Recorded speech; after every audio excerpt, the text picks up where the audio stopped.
રાજ્યમાં કાતિલ ઠંડીનો ચમકારો જોવા મળી રહ્યો છે। નલિયા 5.6 ડિગ્રી તાપમાન સાથે સૌથી ઠંડુગાર રહ્યું છે, તો કંડલા 6.5 ડિગ્રી તાપમાન, રાજકોટમાં 8.3 ડિગ્રી તાપમાન નોંધાયું। આ તરફ અમદાવાદમાં 12.8, ગાંધીનગરમાં 12.2, અમરેલીમાં 8.4, વડોદરા 9.2 ડિગ્રી સાથે ઠંડુગાર રહ્યું છે, તો પોરબંદરમાં 9.6, ડીસામાં 9.8, ભુજમાં 10.4 ડિગ્રી તાપમાન નોંધાયું છે। રાજ્યમાં તાપમાનનો પારો ગગડી રહ્યો છે। ઠંડીનો ચમકારો હાલ પણ યથાવત છે। અનેક વિસ્તારો છે, અનેક જિલ્લાઓ છે જ્યાં સતત ઠંડીનો ચમકારો નોંધાઈ રહ્યો છે અને આ સાથે જ સવારના સમયે લોકો મોર્નિંગ વોક માટે પણ ઉમટી રહ્યા છે।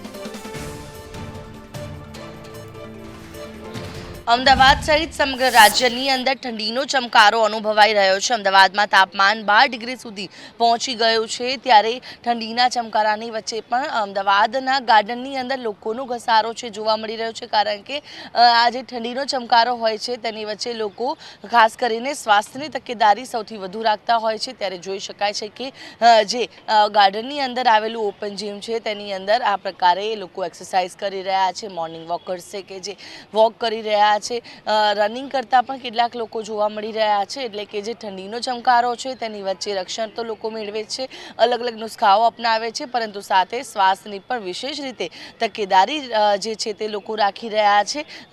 જે યુવાનો હોય, ખાસ કરીને કે સિનિયર સિટીઝન્સ હોય, સૌ કોઈ અત્યારે આ જ પ્રકારે પાર્કની અંદર, ગાર્ડનની અંદર એક્સરસાઇઝ કરતા જોવા મળી રહ્યા છે અને વિશેષ રીતે પોતાના સ્વાસ્થ્યની તકેદારી છે તે રાખવામાં આવી રહી છે, કારણ કે જે રીતે ઠંડીનો ચમકારો હોય છે, ઠંડીની ઋતુની અંદર વિશેષ રીતે લોકો એક્સરસાઇઝ કરતા હોય છે। લોકો સાથે પણ વાતચીત કરીશું।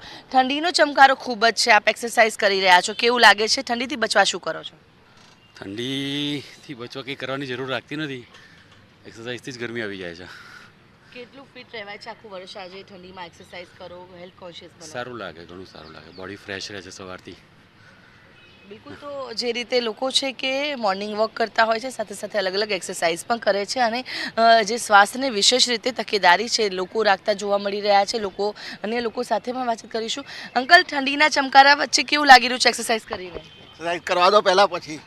બિલકુલ, તો જે રીતે એક્સરસાઇઝને વધુ પ્રાધાન્ય છે તે આપવામાં આવી રહ્યું છે, એટલે કે ખાસ કરીને અમદાવાદના આ જ પ્રકારે ગાર્ડન હોય, પાર્ક હોય, તમામની અંદર લોકો એક્સરસાઇઝ કરે છે।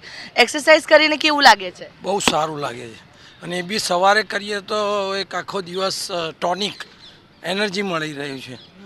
અને આ પરિમલ ગાર્ડન તો એટલો એક્સક્લુઝિવ બનાવ્યો છે કે તમે જોઈ શકો કે કેટલા લોકો કામ કરી રહ્યા છે, મીન્સ એનો ઉપયોગ કરી રહ્યા છે। બિલકુલ, તો જે રીતે લોકો છે ગાર્ડનની અંદર આવી રહ્યા છે, કોર્પોરેશન દ્વારા જે વિશેષ વ્યવસ્થા છે તે કરવામાં આવી છે ને આ પ્રકારે મોર્નિંગ વોકર્સની જે સંખ્યા છે તેમાં પણ અમદાવાદમાં સતત વધારો થતો જોવા મળી રહ્યો છે।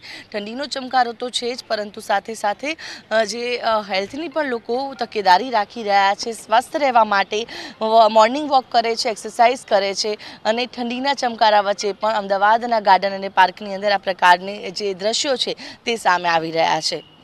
કેમેરા પર્સન મનીષ વાણિયા સાથે આયુષી યાજ્ઞિક, સંદેશ ન્યૂઝ, અમદાવાદ।